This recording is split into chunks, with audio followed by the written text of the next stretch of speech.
नमस्कार. रामकृष्ण हरी. फाल्गुन महिना लागला ना की लगेच वेध लागतात ते होळीचे, बरोबर ना? सगळीकडे कसं एक वेगळं उत्साही वातावरण तयार होतं.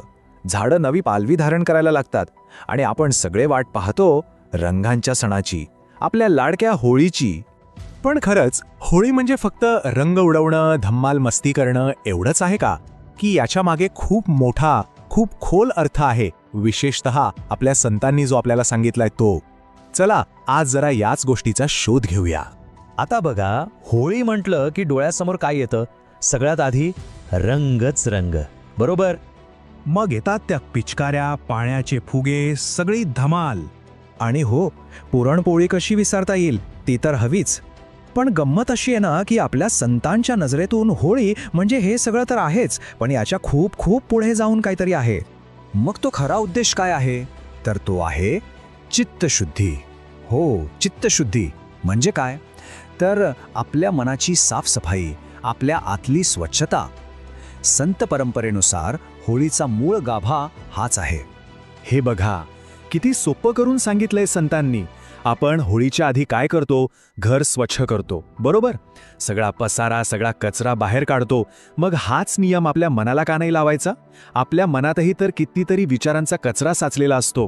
आणि ती होळी, ती फक्त बाहेरची लाकडं नाही जाळत, ती प्रतीक आहे आपल्या आतल्या राग, द्वेष, मत्सर या सगळ्या नकारात्मक भावना जाळण्याचं. हीच तर आहे खरीखुरी आध्यात्मिक साफसफाई.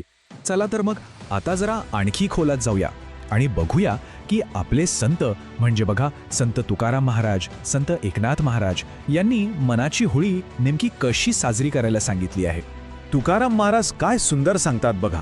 ते म्हणतात, आपलं मन आहे ना, ते एका घरासारखं आहे आणि ह्या घरात वर्षभरात नकळतपणे राग, मत्सर, अहंकार, वाईट विचार असा कितीतरी कचरा साचतो. होळीचा सण आपल्याला एक संधी देतो की थांबा आणि हा सगळा कचरा आता साफ करा. आणि याच विचाराला पुढे घेऊन संत एक अप्रतिम उदाहरण देतात शेतकऱ्याचं. बघा, शेतकरी काय करतो? नवीन पीक घ्यायच्या आधी शेतातलं गवत, ते तण जाळून टाकतो, जमीन चांगली तयार करतो, सुपीक बनवतो. तसंच, अगदी तसंच आपल्या मनात जर प्रेम आणि भक्तीचं पीक घ्यायचं असेल तर आधी आपल्या विकारांचं, आपल्या वाईट सवयींचं तण जाळायलाच हवं. याला म्हणतात मनाची मशागत. आणि हीच तर खरी होळी आहे. आणि संत एकनाथ महाराजांनी तर शिमगा या प्रथेला एक जबरदस्त, अगदी वेगळाच अर्थ दिलाय. ते म्हणतात, अरे दुसऱ्याच्या नावाने कशाला बोंबा मारताय? ओरडायचंच आहे ना, तर स्वतःच्या आतल्या दुर्गुणांच्या नावाने ओरडा, त्यांना बोंब मारा. म्हणजे बघा, स्वतःच्या चुकांना जाळणं ही आहे खरी होळी. आता आपण वळूया त्या गोष्टीकडे जी आपण अगदी लहानपणापासून ऐकत आलोय, भक्त प्रल्हाद आणि होलिकेची गोष्ट. पण थांबा, आपण फक्त गोष्ट ऐकणार नाही आहोत, तर त्या गोष्टीमागचा जो खरा अर्थ आहे ना, तो समजून घेणार आहोत.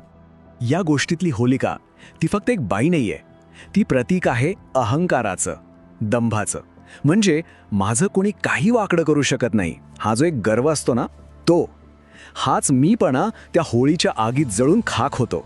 आणि तिच्या अगदी विरुद्ध आहे प्रल्हाद. प्रल्हाद कशाचं प्रतीक आहे? तर अटळ श्रद्धेचं.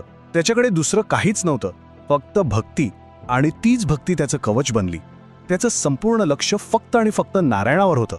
म्हणजे ह्या गोष्टीतून शिकायचं काय? तर एकच गोष्ट, जर आपला हेतू, आपली नियत साफ नसेल ना, तर मोठ्यात मोठं वरदान सुद्धा काही कामाचं नाही. आणि जर आपलं मन शुद्ध असेल तर आग सुद्धा चंदनासारखी थंडगार वाटते. केवढा मोठा विचार आहे हा. चला मग याच विचाराला धरून पुढे जाऊया. संत तुकाराम महाराजांनी अगदी स्पष्टपणे सांगितलंय की होळीच्या अग्नीमध्ये नेमके कोणते 3 मोठे शत्रू जाळायचे आहेत. तुकोबारायांचा एक प्रसिद्ध अभंग आहे. ते म्हणतात, काम, क्रोध, लोभ जाळून या होळी. अगदी सरळ, सोपं, पण किती खोल. खरी होळी तेव्हाच साजरी होते जेव्हा हे 3 विकार जळतात. आता हे 3 शत्रू म्हणजे कोण? पहिला, काम म्हणजे कधीही न संपणारी इच्छा, हाव. दुसरा, क्रोध म्हणजे आपल्या इच्छेप्रमाणे काही झालं नाही की येणारा तो संताप. आणि तिसरा, लोभ म्हणजे कितीही मिळालं तरी अजून हवं, ही भावना. समाधान नसणं. तुकाराम महाराज म्हणतात, जोवर हे 3 जळत नाहीत ना, तोवर आयुष्याला खरा आनंद, खरी चकाकी येतच नाही. बरं, आता होळीच्या अग्नीतून बाहेर येऊया आणि रंगपंचमीच्या रंगांमध्ये शिरूया, कारण या रंगांना सुद्धा एक खूप सुंदर आध्यात्मिक अर्थ आहे. संत एकनाथ महाराज म्हणतात, खरे रंग म्हणजे ते बाजारातले केमिकलवाले रंग नाहीत, मुळीच नाहीत. खरे रंग म्हणजे आपले गुण, आपल्या भावना. जेव्हा पण आपले चांगले गुण, चांगले विचार देवावर उधळतो ना, तेव्हा देव त्याच्या कृपेचा रंग आपल्यावर उधळतो. काय कल्पना आहे बाला. मग या होळीला आपण कोणते रंग खेळायचे? तर क्षमेचा रंग, मैत्रीचा रंग, समानतेचा रंग आणि सगळ्यात महत्त्वाचं प्रेमाचा रंग. विचार करा, कुणाला तरी मनापासून माफ केलं तर तो झाला क्षमेचा रंग.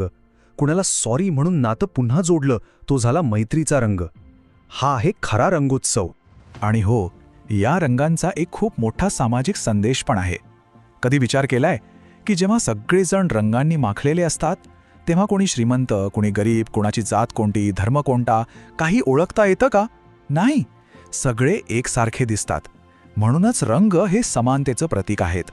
ते आपल्याला आठवण करून देतात की हे वरवरचे भेद विसरून जा, कारण आतून आपण सगळे एक आहोत. तर मग एवढं सगळं ऐकल्यानंतर या ज्ञानाला फक्त ऐकून सोडून द्यायचं नाहीये, त्याला आपल्या आयुष्यात आणण्यासाठी चला एक छोटासा संकल्प करूया. या होळीला हे एक काम नक्की करून बघा. एका छोट्या कागदावर आपली एखादी वाईट सवय लिहा, राग असेल, आळस असेल, काहीही, आणि तो कागद त्या होळीच्या अग्नीला अर्पण करा. मनातल्या मनात कल्पना करा की ती सवय त्या आगीबरोबर जळून गेली. आणि दुसऱ्या दिवशी आपल्या माणसांवर, आपल्या कुटुंबावर, मित्रांवर कृतज्ञतेचा रंग उधळा. बघा किती छान वाटेल, मन एकदम हलकं होईल. तर मग जाता जाता एक प्रश्न. यावर्षी आपण आपल्यातला कोणता जुना नकोसा विचार जाळणार आहोत आणि कोणता नवीन सकारात्मक रंग आपल्या आयुष्यात आणणार आहोत, याचा विचार नक्की करा.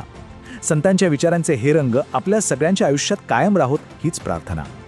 सगळ्यांना होळीच्या मनपूर्वक शुभेच्छा. रामकृष्ण हरी.